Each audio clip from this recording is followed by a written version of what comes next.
Kejadian terjadi pada malam hari saat korban akan pulang ke rumah setelah les. Karena orang tua korban tidak bisa menjemput korban, maka korban mencari transportasi untuk pulang. Kemudian korban melihat ada becak yang melintas. Kemudian pelaku mencoba merayu korban untuk diantar pulang. Korban pun akhirnya setuju untuk menaiki becak tersebut untuk pulang.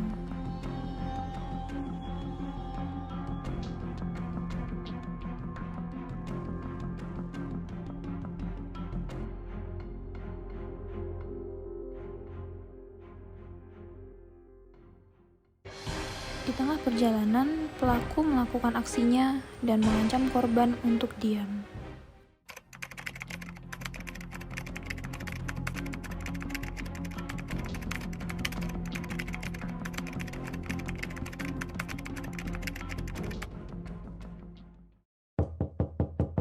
Assalamualaikum. Waalaikumsalam. Silakan duduk, Bu. Bagaimana, Bu? Ada yang bisa saya bantu? Begini Pak, saya mau lapor kejadian yang menimpa anak saya karena pelecehan seksual tadi malam. Apa yang harus saya lakukan ya Pak setelah ini untuk memproses kejadian ini? Oh, baik, Bu.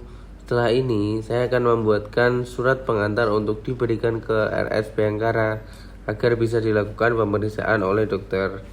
Baik Pak, terima kasih. Assalamualaikum, dokter. Waalaikumsalam, silahkan duduk. Ada yang bisa saya bantu? Saya dari polisi Polsek Semarang Timur. Saya mau melaporkan adanya tindakan pelecehan seksual. Berikut surat pengantar visumnya, dok. Baik Pak, terima kasih. Perkenalkan, saya Dr. Milenia yang bertugas hari ini. Sekarang saya sedang bersama Ibu Nada dan adik Nurul, betul ya? Iya betul dokter. Baik Ibu, berdasarkan permintaan penyidik, saya izin bertanya dan melakukan pemeriksaan fisik kepada anak Ibu ya. Nanti saat dilakukan pemeriksaan, mungkin anak Ibu akan merasa tidak nyaman karena harus mengingat ulang kejadian dan melepas bajunya. Kemudian nanti akan difoto juga ya Ibu untuk kepentingan peradilan.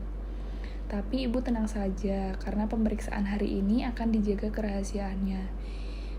Ibu dan adik Nurul apakah bersedia? Iya bersedia dokter.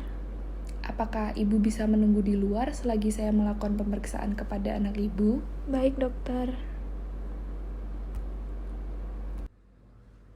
Adik bisa diceritakan kemarin ceritanya bagaimana ya? Jadi kemarin itu kan saya habis les, tapi karena ayah dan ibu saya belum pulang kerja, jadi tidak ada yang menjemput. Terus waktu saya keluar dari tempat les, ada tukang beca yang lewat terus nawarin tumpangan untuk pulang. Saya akhirnya mau karena hari sudah mulai gelap. Kemudian pada tengah perjalanan tukang becanya berhenti di gang yang sepi. Terus tukang becanya duduk di samping saya, terus pegang-pegang dan saya diancam. Diancamnya apa ya, Dek? Diancamnya disuruh diam, jangan berteriak. Lalu apa yang dilakukan tukang beca itu kepada kamu saat itu? Awalnya tukang becanya duduk di sebelah saya, habis itu tangannya megang-megang dada saya, dok. Kamu dicium-cium juga nggak, Dek? Iya, dok, dicium juga. Selain di dada, di mana lagi yang dicium? Di leher, di bibir, atau di perut? Dicium juga nggak?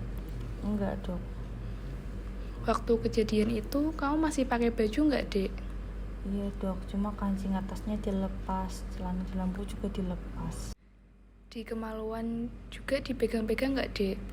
Iya, dipegang-pegang, dok. Ceritanya gimana awalnya? Jadi celananya awalnya dilepas, terus habis itu dipegang-pegang.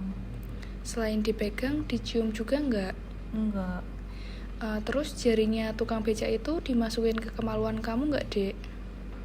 Enggak tahu, dok, enggak ingat, tapi rasanya sakit di bawah itu, dok. Kamu lihat kemaluannya tukang beca itu nggak, Dek?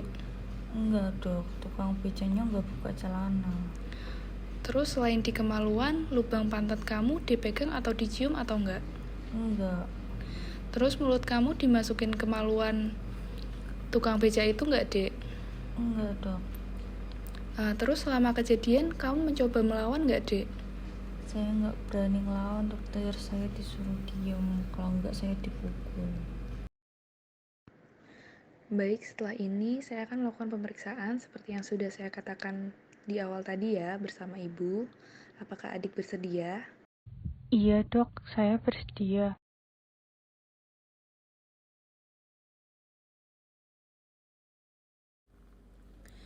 Pasien dipersilahkan masuk dan berbaring di tempat pemeriksaan.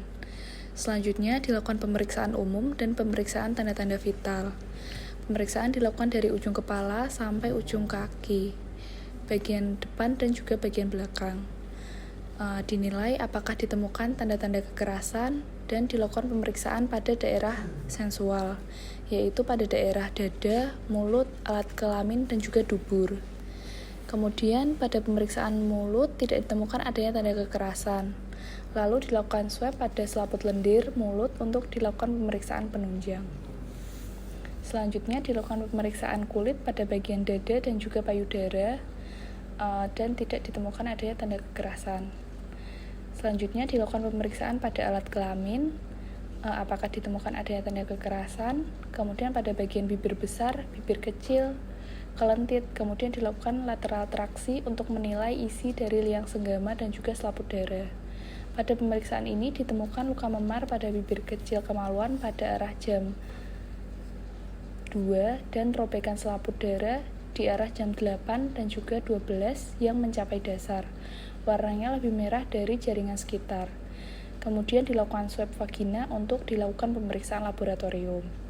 Setelah itu dilakukan pemeriksaan dubur. Pada pemeriksaan dubur tidak ada tanda-tanda kekerasan.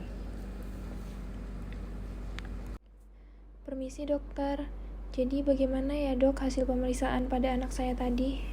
Baik Bu, dari hasil wawancara dan juga pemeriksaan fisik yang telah dilakukan, secara umum pada pemeriksaan luar tidak ditemukan adanya tanda-tanda kekerasan ya Ibu.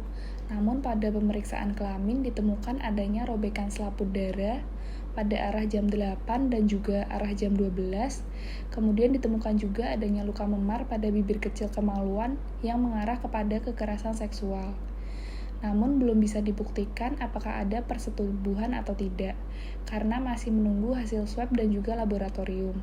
Sementara itu saja yang bisa saya sampaikan. Apakah ada pertanyaan, Bu? Tidak ada dokter. Baik, Bu, untuk seterusnya bisa dilanjutkan dengan penyidik ya. Sebaiknya anak Ibu dibawa untuk konseling agar tidak ada trauma psikis pada anak Ibu ya. Baik dokter, terima kasih banyak ya dok.